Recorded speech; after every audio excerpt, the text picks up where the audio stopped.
And how amazing is it that it's from the Gran Canaria? Because next year, the World Cheese Awards are taking place in Gran Canaria, so that's where we're going to be. See you there, 2009. And now, here we are. We're in Las Palmas Gran Canaria. That's right, the Canary Islands for the 2009 World Cheese Awards. And what awards they are, because we've got 150 different judges here, we've flown them in, and we've got cheeses from 30 different countries, and we've got 2,500 of them to taste. 2,500 of them, can you imagine? And we've even got judges from Japan. It's going to be a great cheese award. It is. The surf's up, but we, Glenn, have some cheese to taste.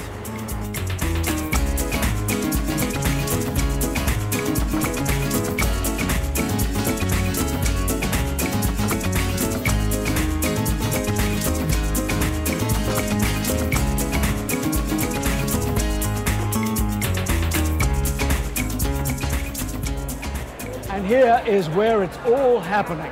All those judges, all those cheeses. And you know, the World Cheese Awards judges a different way. It's the only one of these major awards where the judging is all essentially done in the morning, in one day. So all the cheeses are absolutely perfect and peak condition. 4 judges judge each class. Some of them are professionals, some of them are just cheese lovers. And what they're doing this morning is choosing the golds, the silvers, and the bronzes. This afternoon, the golds will be judged to find some of the best cheeses in the world. Well, a year ago we were talking about it, and now we're here. And here, Minister from Canary Islands, we spoke to you last year. It's happened. How's it going, do you think? I think it's going very well. It really is a very important challenge to have brought 2,400 cheeses to Canary Islands. So far from England, so far from the European Union, from the world, but so important in cheesemakers. But all these other people that are here, it's created huge attention for you.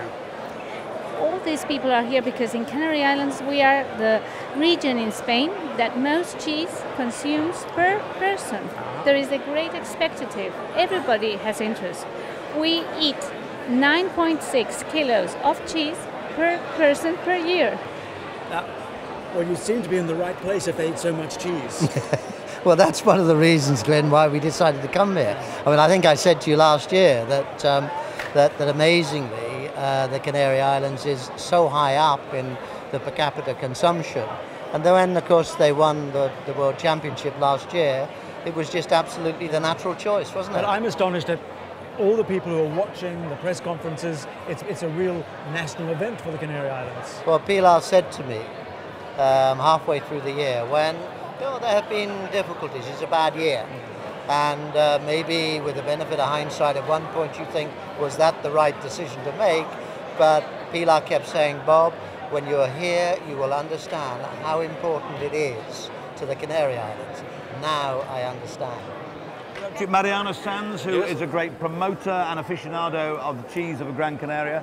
Christina's going to translate, but what did it mean to you last year when a cheese from Tenerife was voted the best cheese in the world? ¿Qué significó para usted que el año pasado un queso de Tenerife fuera el mejor queso del mundo? Pues me pareció un reconocimiento. He's very proud because it's a very prestigious award, and the reason they gave it to such a cheese that it's so renowned is a pride for all of them. In 2005 there was also another cheese that was awarded. It was queso majorero, and it's a designated product, protected name, and it's made of pressed cream. There's a big potential here because the cheese is like a link between people and cultures all over the world. And there are behind all those cheeses there are people, women, men, and also animals and places that are all related. You know, that's why there's a link between all that, and there's a culture. Who are you and what do you want from this place? Oh, well, I am Amy LeMay. I'm a broadcaster and a journalist, and I'm here because I am a cheese fanatic. And I've been judging in the World Cheese Awards for about 5 years now. And, you know, I've come here to look for exceptional and unusual cheeses. And have you found any? Oh, definitely. We've already found one. We've sent one forward for a gold award. And tell me about it. Yeah, it's a beautiful blue vein cheese. And, you know, we're always looking for cheese that just keeps giving, and they kept giving and giving and giving. So we want to give it a gold, and we'll see if the judges agree, if the top-notch judges agree. So can you tell me what's your involvement with cheese in Japan? チーズのプロを養成する協会の会長をしています。It's the top of the organization to educate the cheesemaker. And do many people eat cheese in Japan now? Is it a new food? 1年間に2キロです。Almost 2 kilo per person in 1 year. And have you found anything very special here today? 大変美味しいチーズが出てきてます。There are a lot of tasty cheese here today. And will you take the idea of any of them back to Japan? 日本に持って帰りたいというもののアイデアはありますか？面白いのがあります。He has already decided some of cheese he has going to back. Charles, you've been judging this for quite some years now. What do you think has happened over the years? Is anything... Well, it's certainly got a lot bigger, hasn't it? I mean, that's the one thing that's striking. And it's also got more inclusive and more all-embracing in that the cheese is from an awful lot of different countries. And it's very nice to see a mild block cheddar on the same table as a lievera cheese. You know, it's magnificent. So this actually seems to be one of the great advantages, that people are introduced to cheeses they wouldn't normally come across. I think you can stray out of your comfort zone. You know what you like, and you're quite good at that. But to judge with Mrs. Quick, there isn't much about cheddar that she doesn't know, and I can learn a lot. It's like having a little masterclass. It's very, very good. Maria Fresno, good morning. As the president of Palermo Cheese, the protected cheese, what does it mean for the World Cheese Awards to be here in Gran Canaria? Oh, for us it's a great opportunity to discover many, many cheeses from the whole world, and it's a great opportunity to show the Canarian cheeses, especially the protected Canarian cheeses, to all over the world.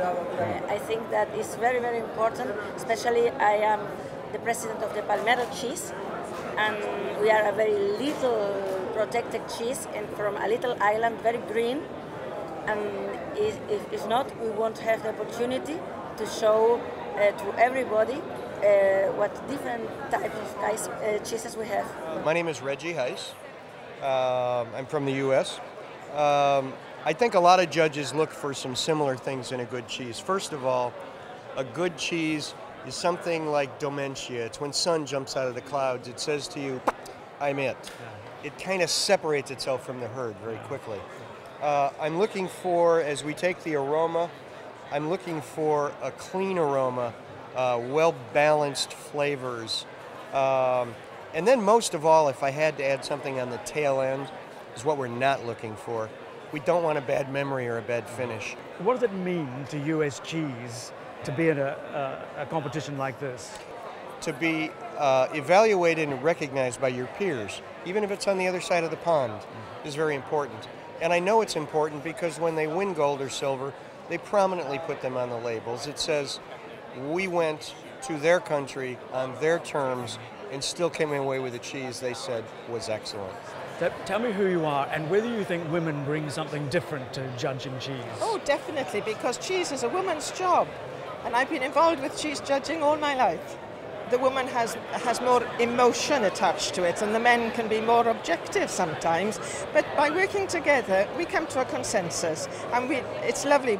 At this particular table, we are 2 women and 2 men, and there's a South African, a Belgian, an English woman, and I'm a Welsh woman, and we're working very well together. And do you think it's true that whatever the language, a good cheese always tells you? Very much so. We've had no disagreement this morning. And the good cheese has come top in each language. Last year, you might remember, we were saying, where are the South Americans? Where are the Latin Americans? Where are their cheeses? Well, this year, I found someone from Mexico. Who are you and why are you here? My name is Carlos Yescas. I am from Mexico. I'm a cheese judge. I have been judging in Mexico and in Canada and in the US for a while. I run a consulting business for cheese people in Mexico trying to develop new cheeses. And what do you expect to find by coming here? Do you expect to learn something special? Yes, definitely. We are trying to learn what the competition is, which is very important for us, but also to learn what the expectations are of cheese. As you know, a lot of our cheeses are for everyday use. Cheeses that are made in the farm, eaten right away, and I have sort of learned here that there's a need for cheeses that could sit for a little longer or can mature a little longer. So you've eaten some good things? I have eaten amazing cheese today. Bill, tell me who you are and then tell me what you hope personally to get from judging here. I'm Bill Buckley and I'm a food writer and broadcaster, and I hope, amongst other things, to learn a lot while I'm here. I'm not a cheese specialist. The judges are made up of people who buy cheese, sell cheese, have worked in cheese for years, and also various other people with informed palates, people from the world of food and drink, and I'm certainly very much in that latter category. And do you think that mixture of judges is a good thing for the awards? Absolutely. I've been talking to a couple of my fellow judges today who are both very much cheese specialists, and even they think it's a much better idea to have a mix, because after all, everybody is a cheese expert. Hardly anybody doesn't love cheese. And Mrs. Smith of Acacia Avenue, her opinion is very important because she buys cheese. Now, I'm not quite her, but I'm probably nearer to her than the other end. It's just that I've done a lot of food work over the years, so I can perhaps articulate it a little bit better than she would have done. That's really the only difference between us.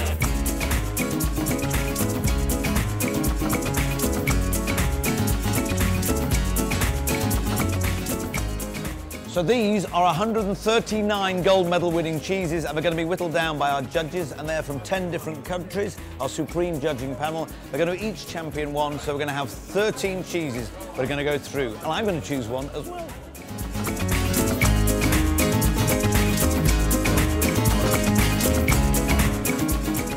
It's just that in this one I tasted the rennet much more than in this one. Maybe. But this is older. This one's much older. Much older. Yes. Yeah. The crunchy and the taste. Probably about could be 18 months up to 2 years. Yes. Yeah. I prefer that than this. Yes.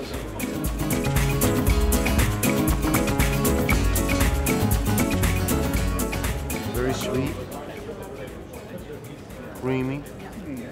Actually, that's quite good. It's got a bit of acidity at the back of it. It's not completely boring, which such cheeses usually are. I don't know. I still have three favourites down this end still. Okay. So which are your favourites? Tell me. the Gorgonzola, Okay.